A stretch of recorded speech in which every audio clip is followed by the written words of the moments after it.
hero look like to you? Well, coming up on the Whitney Reynolds Show, we are looking at regular people just like you and me that have stepped up to the plate to make this world a better place. The Whitney Reynolds Show is supported by the American Foundation for Suicide Prevention's Out of Darkness Chicagoland Walk, whose mission is to prevent suicide through research, advocacy, prevention, and education. Volvo, designed around you. And the Respiratory Health Association, raising funds and awareness for lung disease research and programs. Special thanks to Volvo of Oak Park. My name is James Vernon. I had a class of homeschool children learning chess and playing chess. And the kids were playing, and I was looking at their games, and an individual raced into the room. And then I realized he was serious. I kind of circled behind him, and the kids went. Our visitor realized that there weren't any targets left in the room except me. He attacked me. Till I was invited to Washington, D.C. by the Congressional Medal of Honor Society and awarded the Congressional Medal of Honor.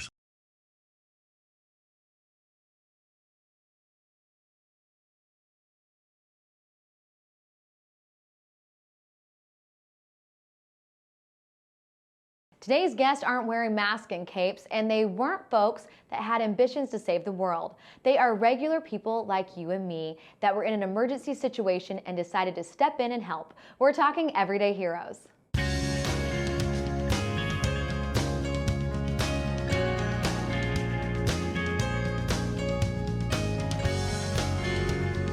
You're watching The Whitney Reynolds Show.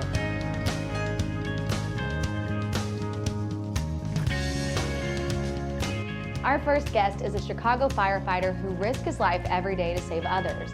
Not only did he make our heroes list for that, but he also is saving thousands in Flint, Michigan with their water crisis. Eric Washington saw the need and got over 21,000 cases of water and over $20,000 donated to help Flint. Hello and welcome to the show. Thank you for having me. So you raised $20,000 and 21,000 bottles of water. Yes. That's a lot of thousands here. Yeah.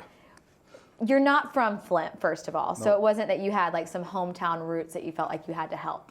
Born and raised in Chicago, just saw the need for those people up there because of the situation they were placed in, and I felt like I could do a little bit to help. I just had no idea that it would get as big as it did. So when you saw, okay, Flint is in desperate, dire need, what did you do to first start like this campaign? Because getting to 21,000 bottles of water must be a hard task. First, I reached out to a couple friends of mine and said, you know, I want to rent a U-Haul truck and get some people to drop off some water. I'm going to take it up there and pass it out. But once the story started getting out and started reaching media outlets and everybody else, then that's when I realized that one U-Haul truck wouldn't be enough. So then people who own like logistics company and trucks, they start reaching out to me. They wanted to volunteer their services. And we ended up taking 11 semis of water up to Flint. That is wild. Yeah. And just, it started out calling a couple buddies. Yeah. These buddies have like thousands of friends on social media. No, and so that's then the thing. It just spread. I put it on Facebook at first, and then after that, everyone starts sharing it. And then the people that they were getting to, they start sharing it. What was that like, taking it down? Overwhelming. I remember growing up and watching the movie Convoy with my grandfather. It was a movie about some truckers. They were going somewhere, but it's just 11 trucks, a lot of trucks going down the highway. And that's what it felt like. I'm in the front, and I got these big trucks following me full of water. Were you shocked to see this many people come forward and say, we want to do this? Because a lot of the time we hear a lot negative. Is people don't, it's horrible, people are dying, that's it. I was very shocked. I was shocked so much. I knew that it was big, but once the actual drive began that morning, that's what overwhelmed me. I think when I got there early before the drive even started, and the Dalton Police Department from Dalton, Illinois, they had filled up their paddy wagon with water. They were there before me unloading. Awesome. So it was very overwhelming, because especially once everything started picking up, the street and the traffic, The police were out there doing traffic control because Stony Island was shut down. You shut down Stony Island. Shut down Stony Island. I love it. Not very many people can say that. No, not one person at least. Yeah. That's great. Yeah. So then you load up these 11 semis, you hit the road, and what was it like getting to Flint? The people there were they were so appreciative. We took some water to a couple schools. We took some water to an orphanage, a few churches, and some senior homes. What was it like to think, here we are in America, and this is a water crisis in our own country? It was heartbreaking. And I realized this wasn't so much from a natural disaster. This was because the governor wanted to save money. And it made me realize that that could happen here in Chicago. And, if somebody wanted to, they can just shut everything off. I couldn't imagine getting water from the Chicago River. No. I've seen that water. And you're going to keep doing this. You're on round 2. Yeah, I'm going to be doing another round late April, possibly early May. Well, thank you so much for coming on. Thank you. Next up, we have a hero that made headlines after she saved her entire class at Sandy Hook Elementary. She piled them into a single occupancy bathroom to save her 15 students from the brutal massacre taking place outside her door. Let's take a look. Welcome to the show. Thank you so much for having me, Whitney. So can you take us back to that day and what exactly it was like for you and your class? Yeah, my students died on December 14th, 2012. We were in the first classroom in our school. And so when the shooting initially began, it was very evident immediately. There was not a moment of pause or hesitation for what I was hearing. It was very clear that it was a gun, and it was very clear that it was in close proximity to us. And so for us, hiding was our only option. Did you have a crisis training whenever you were going into being a teacher? Was there something that you had, like a crisis in case this happens situation? We did. We had a very, very aware and safe and state-of-the-art school. Even though it was an older building, the administration really made sure that it was as safe as it possibly could be. And we did. We had lockdown drills twice a year, every year. It was taken very seriously. But, unfortunately, the drill, what we were supposed to do, would not have saved us, helped us on that day. So you hear the gunfire, and then what exactly did you do with your students? Yeah, we hid in our bathroom. Our bathroom was an impossibly small space. You have to understand, it was a single occupancy stall built for a very tiny child, 6-7-year-old child. Until that day, I had never been inside of it. It was too small for a grown adult to fit. But in that moment, I knew that, we were not running anywhere. We weren't going out our windows. And so for us, that was the only option. The impossible really had to become possible for us. And so we just piled in. That was the only option. But kids are very intuitive and very smart. And they understood, after I repeated myself a few times, that what they were hearing was very evil, and that was very close to us. And so if I was saying we need to hide, they understood that. We were in there for 45 minutes. We were the last class rescued from the school, and we really didn't know. That's why we were the last class, because I was not opening that door. I had no idea what was on the other side of it. I had no idea where the gunmen or multiple gunmen were, because I didn't know that it was just one person acting alone. And so we just really waited until somebody came to find us, and they did. An entire SWAT team entered our room and knocked on our door. Do you consider yourself a hero? No, not at all. I'm a teacher, I'm an educator, and my students on every single day, not just December 14th, are my responsibility. Their well-being is my responsibility. And so obviously anything that I needed to do to attempt to keep them safe was my job. So I know everyone watching this considers you a hero, even if you don't consider yourself one. But where are you now? What's going on now with life? In the days and weeks following December 14th, I was a complete shell of myself. My sense of safety, of security, as you can imagine, were gone. And it was really infuriating, because on December 13th, I had been an intensely independent person, and that was completely gone. And at the same time, I was really desperately trying to answer the whys. Why did this happen? Why our school? And eventually I came to realize that I was never going to answer those whys.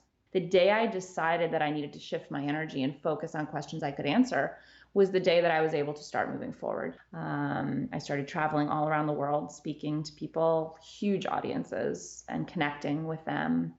I wrote a book, and it's all because I chose to focus on those two questions. Such wise words. Your heroism just goes on beyond that day, even to what you're doing now. So thank you for just weighing in and telling us your tough story, but also giving us so much hope on how to move forward.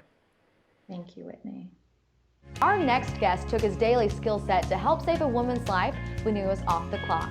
Let's welcome Dr. Justin Levisay. Welcome to the show. Thanks for having me.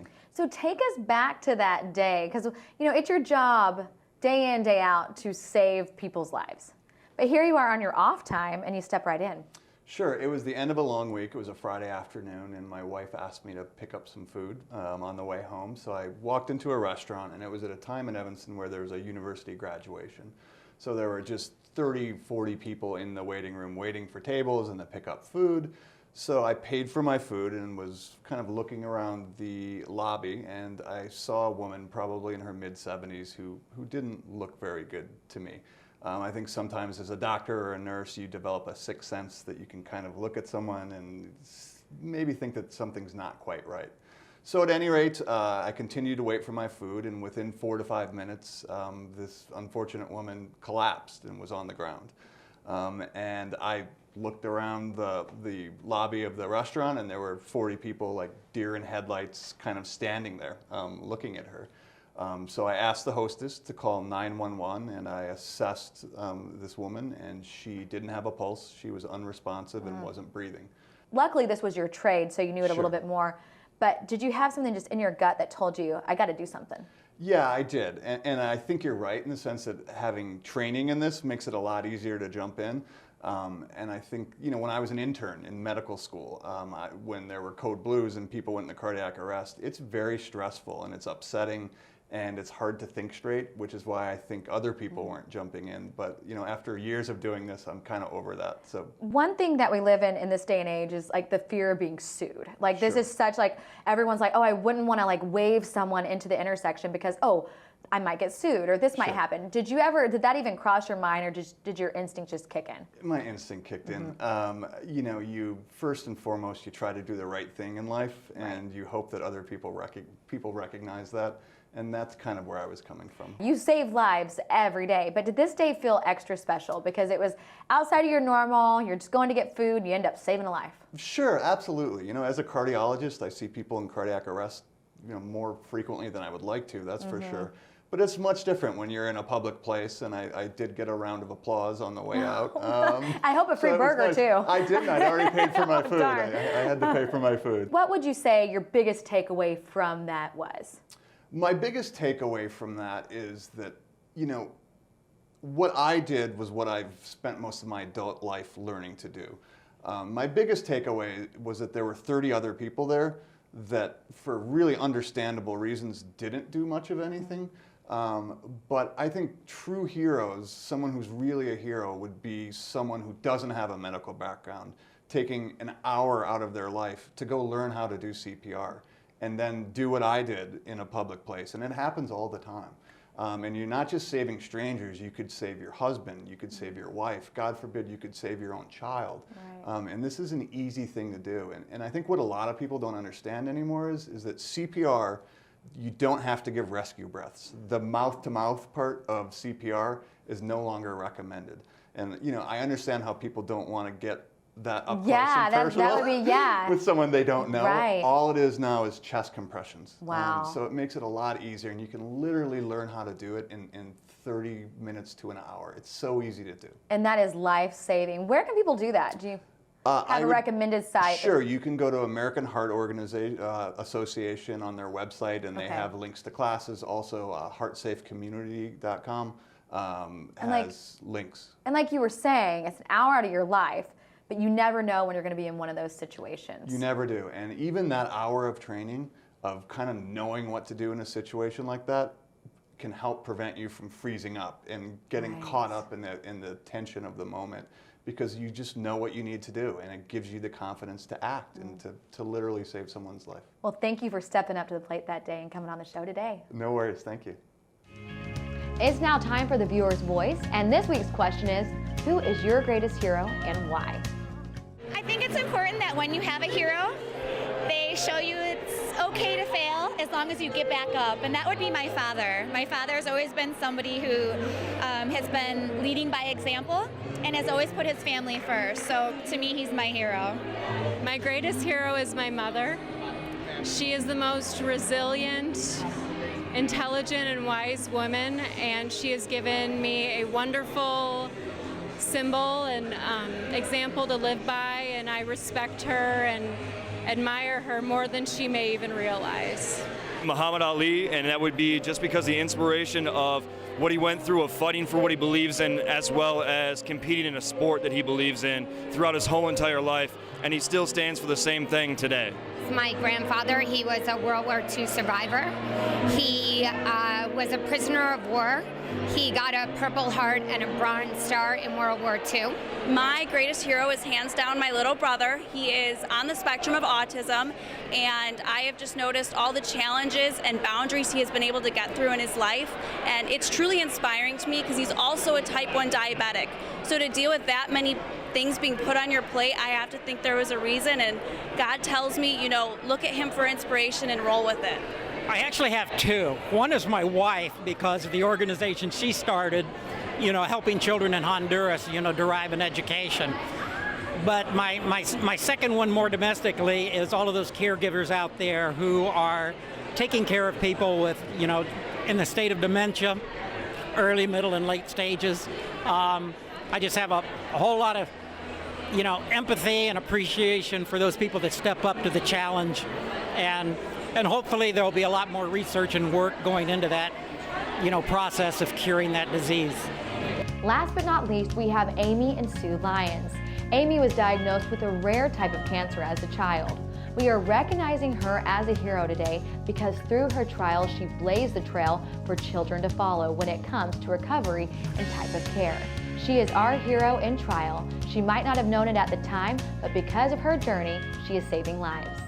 Welcome to the show, Amy and Sue. Thank you. So we just heard a little bit about Amy's condition, but one of the reasons we have you on the show is a story that I heard Amy speak about how the care of has changed since she now went through the process of all of this herself. But Sue, I want you to walk us through a little bit about what Amy has gone through. When she was 8 years old, she was diagnosed with a brainstem and spinal cord tumor called a ependymoma, which is a very rare cancer. When we went to various hospitals locally, there was never a survivor of this cancer. Back then, St. Jude wasn't known as it is today. You know, everybody knows about St. Jude, but back then that wasn't the case. And they heard about Amy, and when we went down there, there were 2 other children that had gone to the hospital. Unfortunately, they didn't survive, but St. Jude said they would do everything they possibly could to help her, and that's when she was 8 years old. So Amy, you got diagnosed with this rare type of cancer. You go down to St. Jude, and you had to go through a lot of different things whenever you first were going through this. Tell us about some of the different things you encountered. Well, the first 3 hospitals we went to were definitely different than St. Jude because I'd always be in a bed or stuck in the hospital. So when I first walked into St. Jude, I was kind of really surprised because all the other hospitals you go to, and of course there's different varieties of ages of people there. And when we walked in St. Jude, there were a lot of little kids and riding around on tricycles or being pulled in wagons, and they were all bald. Wow. They had all lost their hair. Did you lose your hair? I did eventually after my radiation. So you lost your hair. Did you have any scarring from any of the stuff on the back? I have a scar still on the back of my head. So tell me about this story. I've heard it before, but I want you to tell the viewers because this is something that impacted me beyond belief hearing. Was you were on a bus on the way home. That was after the doctor told me that I wasn't going to be able to have children. which we still don't know, but either way, I'll be able to adopt or whatever. Right. We were at St. Jude after we had been to the doctor, and they had got on the bus. We had got on the bus leaving St. Jude to go to the airport, but they had told us after we got on the bus that one other family was coming. So we were sitting on the bus waiting, and this family with this little girl with long blonde hair got on, and none of the kids at St. Jude have hair. So I was smiling at her, and I started talking to the mom, and I said, what kind of cancer does she have? And I've met lots and lots of friends and patients through St. Jude and through going to camp and stuff, and a lot of them have told me they have brain cancer, but there's a lot of different kinds of brain cancers. So when she told me, she said ependymoma, and my mouth dropped, because I'd never really met another patient with ependymoma, especially that had hair, and I asked her where her scar on her neck was, and she said she doesn't have one. And after we were talking for a little while, she asked me, are you Amy Lyon? And I said, yeah, why? And I was like kind of surprised she knew my name, and she said she looks like she does right now with her hair and everything, because me being the first survivor because of you. And after feeling bad that whole week that I was at St. Jude, I just felt relieved, because I knew who I was helping, and she had told me a couple of the other kids on the block, there was a few other kids on the block that Their community. Yeah, had the same kind of cancer, and they all looked like she did, because none of the kids now have the same treatment I do. They don't have to go through what I did. How does that make you feel, knowing that you have changed the trajectory for future kids? It just relieves me, and when I pray every night, I always pray for my family, my friends, my St. Jude family. I have different family. I have St. Jude family. I have family that has helped St. Jude. Any of the people that have given to St. Jude are part of the family now. Mm-hmm. And I pray for everyone at night. And I pray if there is ever anybody that I am close to going through what I have been through,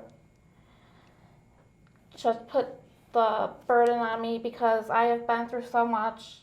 You really are just a true hero. What is it like having such a courageous daughter? I mean, she has definitely had a journey that I've witnessed with her. We've been together every step of the way, wow. But she has always said something that has just made me think like, oh my God, that was so powerful. Very powerful, yeah. When she had her stroke, when she was leaving the rehabilitation center she was in there for 2 months, and I would come in after work every night and stay with her at night. They didn't want me there during the day because of her therapy.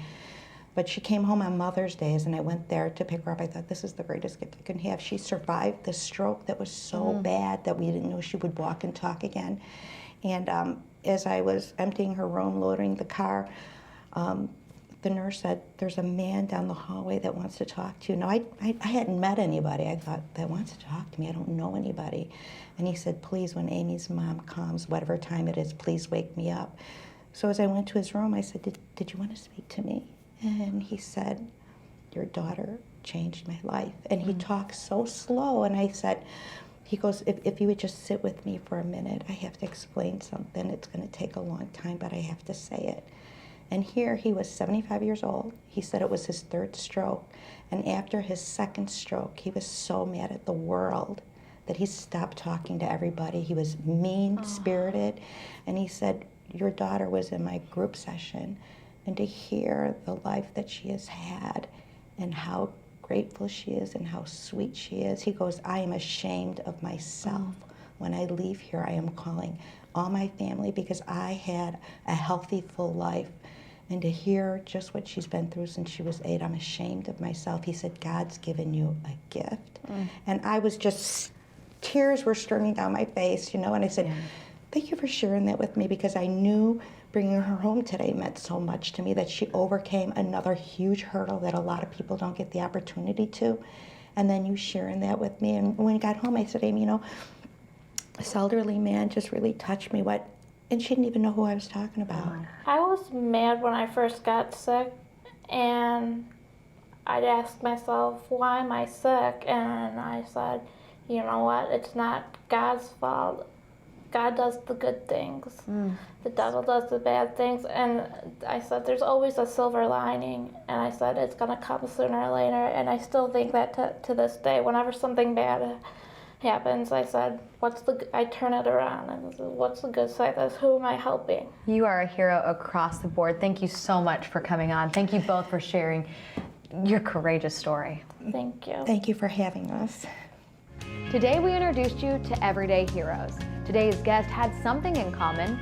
Help was needed, and they answered the call. And because of them, our world is a better place. For more information on today's show, make sure to go to whitneyreynolds.com.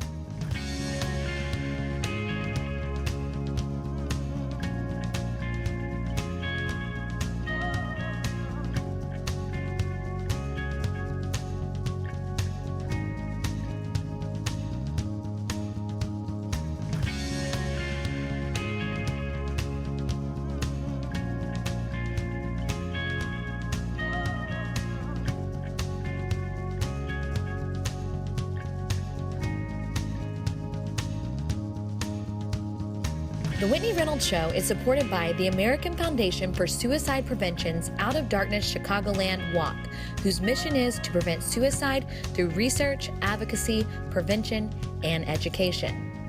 Volvo, designed around you.